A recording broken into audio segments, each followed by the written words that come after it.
La entrevista del Telematutino 11, gente importante, a tratar temas importantes. Nos acompaña el general retirado, Leonte Alburquerque, él es abogado, académico, y es el vocero de, vamos a decir, la plataforma de la coalición Ganaremos. Muy buenos días. Muy buenos días, don Ramón. Muy buenos días, doña Jacqueline. Para nosotros es un honor estar en este prestigioso programa junto a dos glorias del periodismo dominicano como ustedes. Muchas gracias. Muchas gracias. Las glorias son mayores. Ay. Ramón. General, hay mucha gente que todavía no sabe lo que es Ganaremos, porque hubo una actividad encabezada por Peñaguaba, José Fran Peñaguaba, pero no se mencionaron los partidos. Se dice, bueno, es una coalición de 10, de 12 partidos que van a apoyar la candidatura del doctor Leonel Fernández. ¿Qué es Ganaremos? Ganaremos es una coalición de partidos y de movimientos políticos y de organizaciones sociales, entre los cuales está el Partido La Fuerza del Pueblo, que es uno de los partidos mayoritarios del país.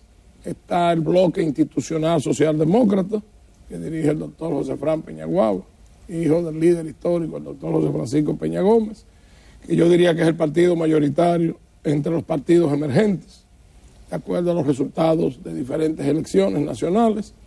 Hay una serie de partidos políticos reconocidos, hay una serie de partidos políticos en proceso de reconocimiento, cientos de movimientos políticos, tanto del sector externo de la Fuerza del Pueblo como de los otros partidos, y miles de organizaciones de la sociedad civil.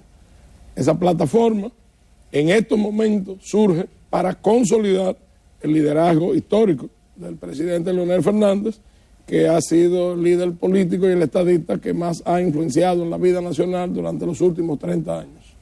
¿Y cómo es que usted, siendo general, puesto en retiro en el 2020 de la Policía Nacional, que se supone no participan en política, cómo es que ahora está en política y qué lo motiva?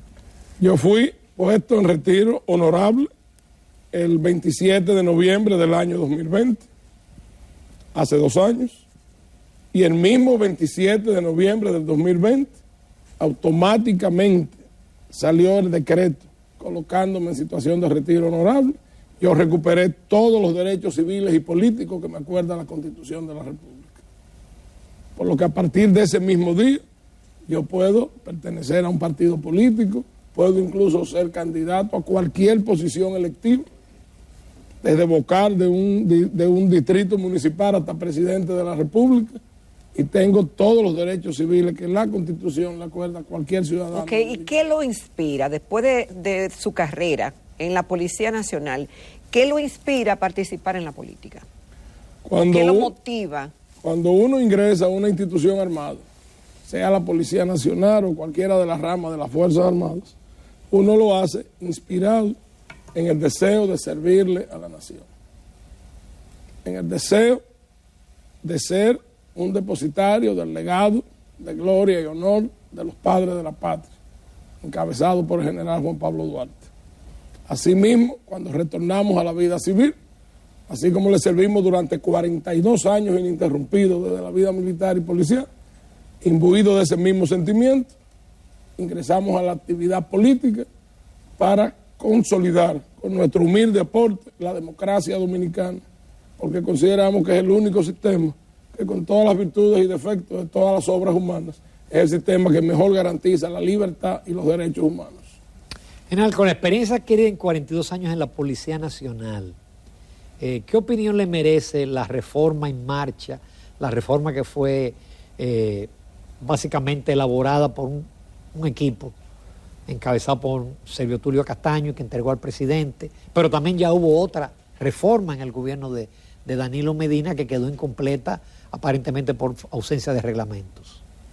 Se habla de muchas reformas policiales en diferentes gobiernos. Lo que pasa es que la reforma policial, como la reforma de todas las instituciones, civiles, militares, policiales, públicas, privadas, nacionales, extranjeras, los procesos de reforma tienen que ser permanentes, porque todas las instituciones tienen que adecuarse a los nuevos tiempos, a las nuevas realidades y a los avances de la ciencia y la tecnología. El actual gobierno se ha embarcado en un proceso de reforma, algo que yo veo muy positivo. Lo único que le critico al actual proceso de reforma es que lo están utilizando como una manguera para apagar fuegos. ocurrió el hecho lamentable de la muerte de los pastores en Villa Altagracia, de una vez se empezó a hablar de reforma policial. Ocurrieron recientemente la muerte de algunos detenidos en destacamentos, volvió a hablarse de reforma policial. Y esos hechos no tienen nada que ver con reforma policial.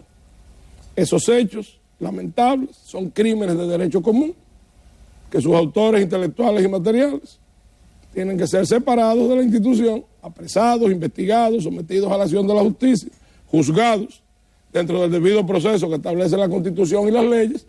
Si resultan inocentes, ser descargados, y si resultan culpables, ser condenados con la pena máxima que establecen nuestras leyes, 30 años de cárcel. Pero eso no tiene que ver con reforma.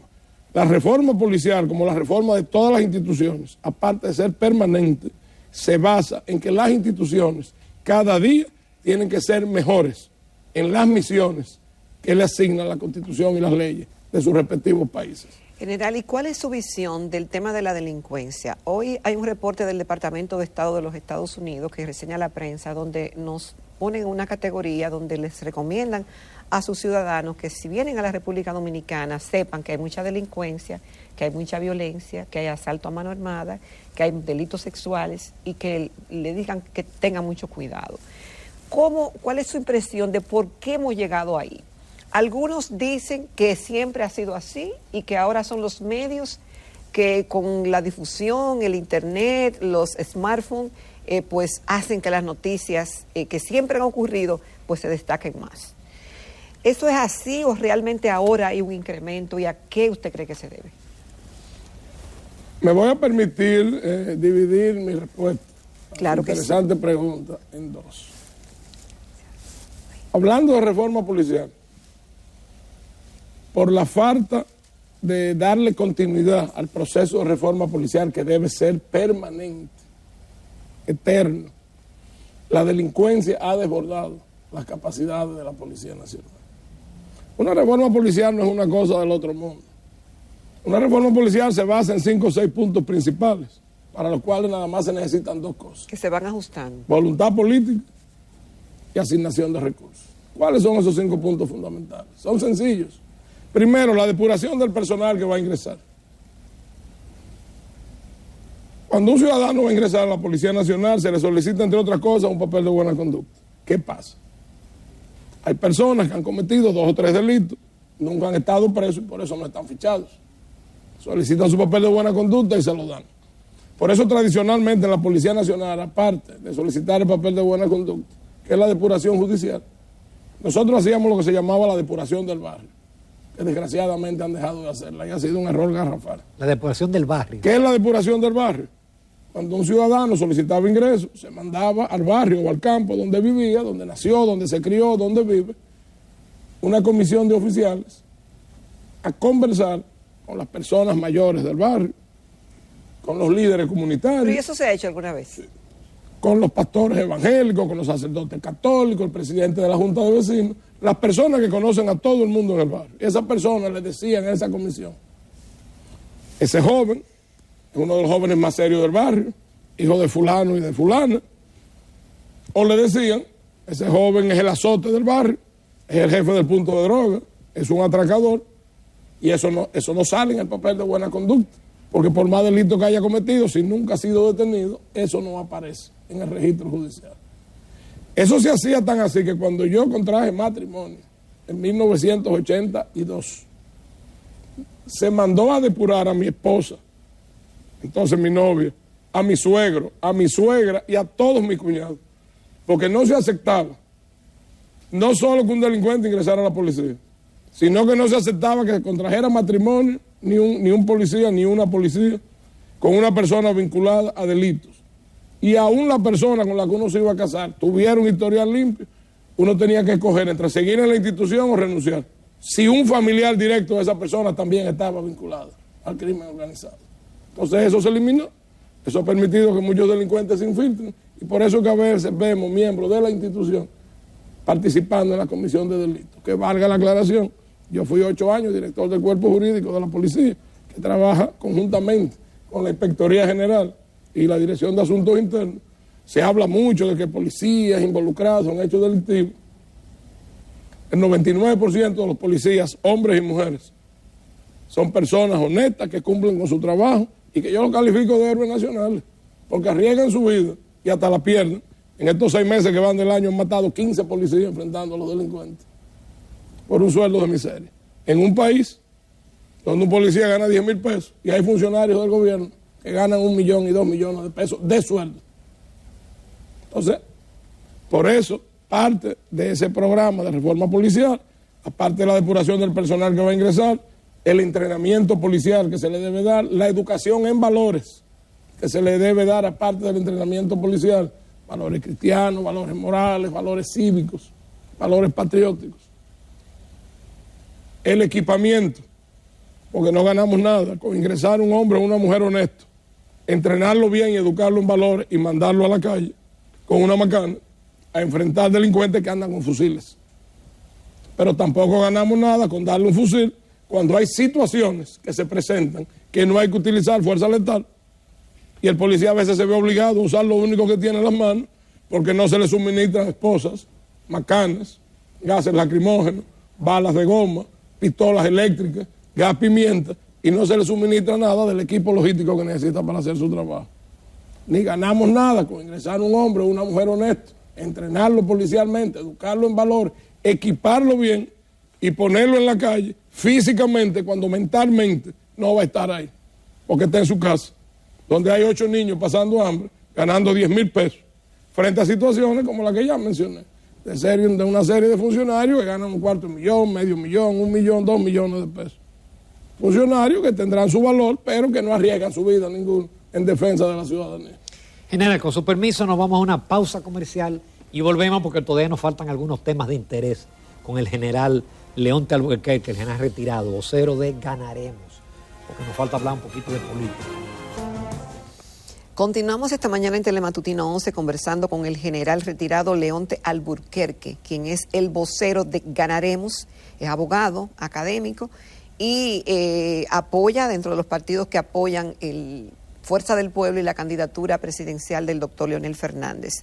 Pero antes de pasar a la política, como decía Ramón, tenemos un punto que se nos quedó, general, de la pregunta anterior. Primero, mi pregunta siguiente era que cuál es su opinión del patrullaje mixto que ha anunciado el gobierno, que no es la primera vez que se hace intermitentemente cuando hay una crisis. ¿Qué opinión le merece eso y los correctivos, si es que se están aplicando algunos correctivos con el tema de la delincuencia? La Constitución de la República y las leyes orgánicas de las Fuerzas Armadas y la ley orgánica de la Policía Nacional y la jurisprudencia, primero de la Suprema Corte cuando no existía el Tribunal Constitucional y ahora del Tribunal Constitucional, facultan al presidente de la República en su condición de comandante en jefe supremo de las Fuerzas Armadas y la Policía Nacional a utilizar a las Fuerzas Armadas en respaldo de la Policía Nacional ante situaciones de grave alteración del orden público, auge de la delincuencia, calamidad pública, etc. Eso está completamente legal. Pero ¿qué pasa? Hay que ver el procedimiento que se utiliza. Porque, por ejemplo, enviar tropas militares, tanques de guerra, helicópteros a los barrios, no solo aterroriza a la ciudadanía, sino que, tal y como decían ustedes hace un ratito, prácticamente la principal industria que hoy tiene la República Dominicana, y sin el prácticamente, es la industria turística. Cuando esas escenas de tanques de guerra, helicópteros, tropas militares en los barrios, salen en los noticiarios en los diferentes países del mundo, la impresión que se da es que la República Dominicana está en guerra civil.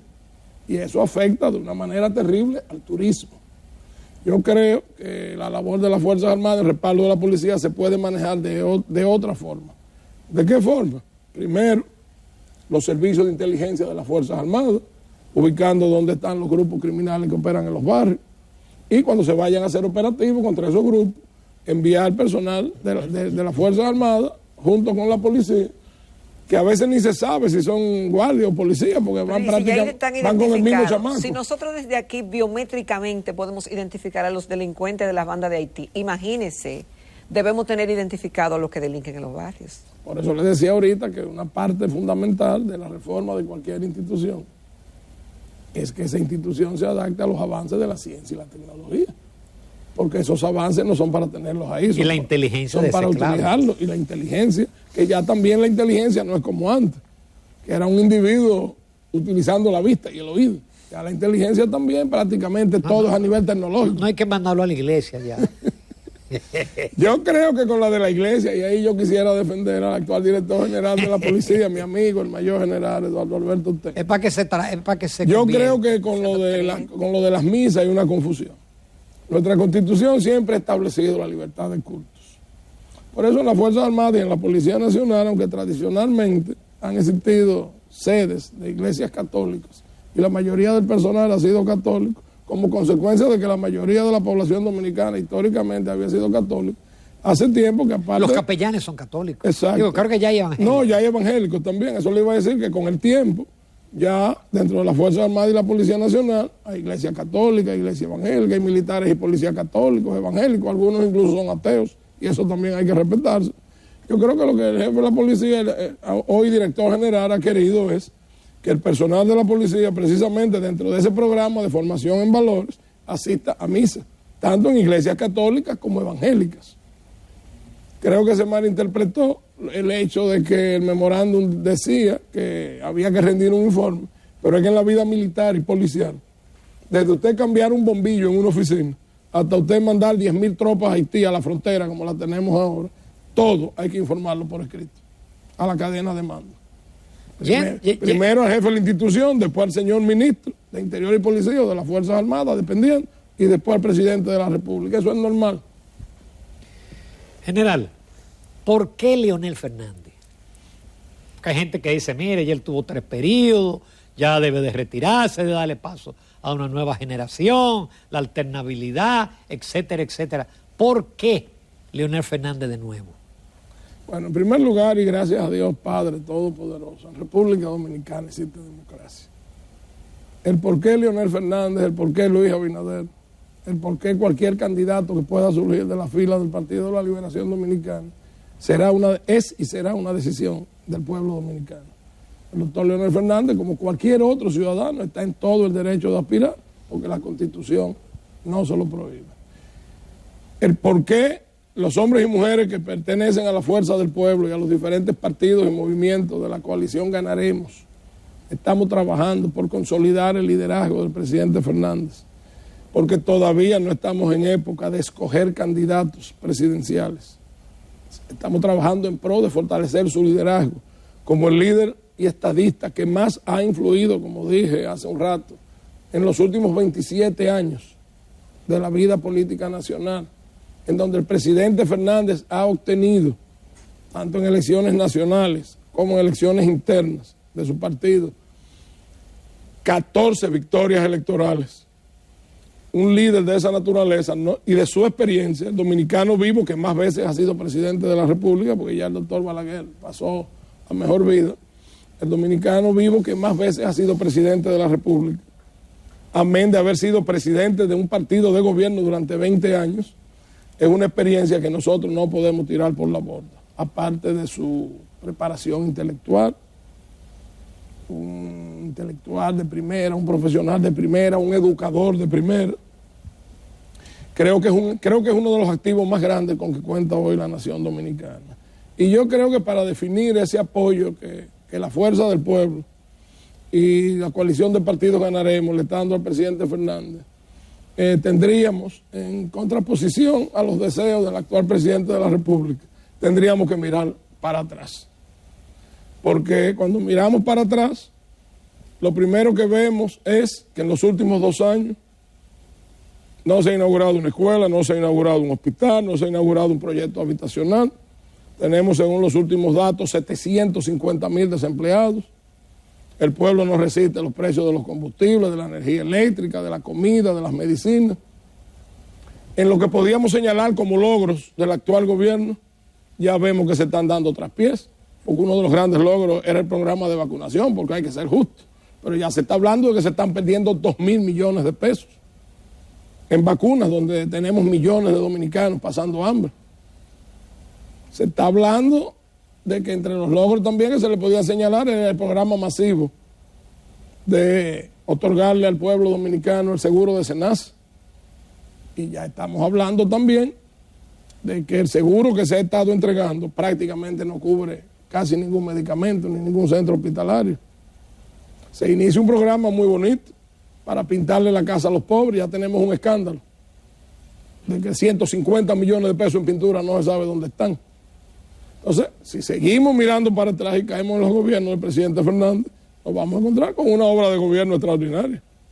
Más de 600 hospitales construidos y reconstruidos, más de 1000 escuelas, más de 1 millón de empleos creados, más de 100.000 viviendas construidas, una inflación controlada, una delincuencia controlada, con jefaturas de policía que se pueden calificar de históricas, como la del general Candelier y la del general Guzmán Fermín, donde uno podía dormir hasta con las puertas y las ventanas de las casas abiertas. Y ahora uno pone hierros y los ladrones arrancan los hierros y penetran a la casa. Uno tiene perros y se los envenenan. Uno pone un guardián y al primero que asaltan es al guardián para robarle la escopeta. Entonces, ahí está la historia. Como dijo el presidente Fernández en un acto que tuvo el domingo, juramentando miles de transportistas, que había 1000 razones para volver atrás, porque los pueblos que olvidan su historia están obligados a repetirla.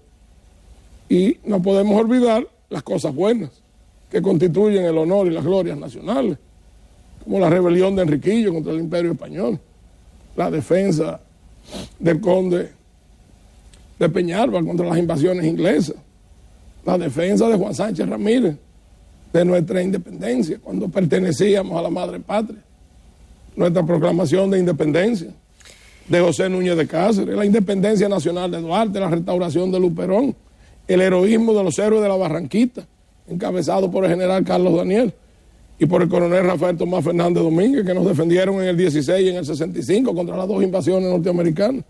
Entonces, tenemos que mirar para atrás. Desde que somos niños y nos ponen en el colegio, empiezan a darnos clases de historia. Es para atrás que tenemos que mirar. Ahora, general, no todo fue luces en los gobiernos del doctor Leonel Fernández, y obviamente que sus detractores aprovechan las sombras que hubo para decir que no debe volver, como el tema de la corrupción, de la SUNLAM, y de que algunos de los que le acompañan hoy día fueron cuestionados justamente por corrupción. Las obras de gobierno de todos los presidentes, de todos los países del mundo, y de todos los presidentes que hemos tenido nosotros, son obras humanas. Durante los gobiernos no voy a mencionar al profesor Juan Bosch, porque aparte de su honestidad, nada más duró 7 meses por circunstancias de todos conocidos. Pero en todos los gobiernos, el presidente Guzmán, el presidente Jorge Blanco, el presidente Balaguer, el presidente Leonel, Hipólito, Danilo, Abinader, en todos los gobiernos como obras humanas hay luces y sombras. Lo que tenemos es al momento de poner en la balanza, ver de qué lado se inclina la balanza, si del lado de la luz o del lado de la sombra. ¿Por qué se ataca tanto últimamente al presidente Fernández? ¿Por qué no se ataca a ninguno de los 6 aspirantes del PLD? Ni a otros aspirantes que hay en la presidencia de la República, incluso dentro del partido de gobierno. Mi pariente, Ramón Albuquerque, el doctor Guido Gómez Mazara. ¿Por qué todos los ataques van dirigidos contra el presidente Fernández? Porque es la persona que está encabezando las encuestas a casi 2 años de unas elecciones, a 1 año y 10 meses de unas elecciones. Solo se le tira piedras al árbol que da frutos. Pero si a corrupción vamos, este gobierno, en tan solo 1 año y pico, porque el 16 de agosto que va a cumplir 2 años, este es un gobierno que se ha estado cayendo a pedazos. Han caído en medio de escándalos de corrupción y hasta de violaciones sexuales. 2 ministras de la Juventud, un director del IAD, un director de aduana, el director del INAVI, el director de Correo. Está preso el director de la Lotería Nacional con todo su equipo. Ahora mismo hay un escándalo con el programa de las pinturas. Trataron de crear una tarjeta para que dijeran que era creación de ellos. La tarjeta Supérate para sustituir a Solidaridad, y ya hay un fraude de 200 millones de pesos con todas las tarjetas clonadas. Entonces, si a corrupción vamos, yo creo que este gobierno no tiene calidad moral para acusar al presidente Fernández de corrupción. General, qué pena no tener más tiempo. Para ser policía usted es muy buen político. Buen vocero. Nos vamos a comerciales.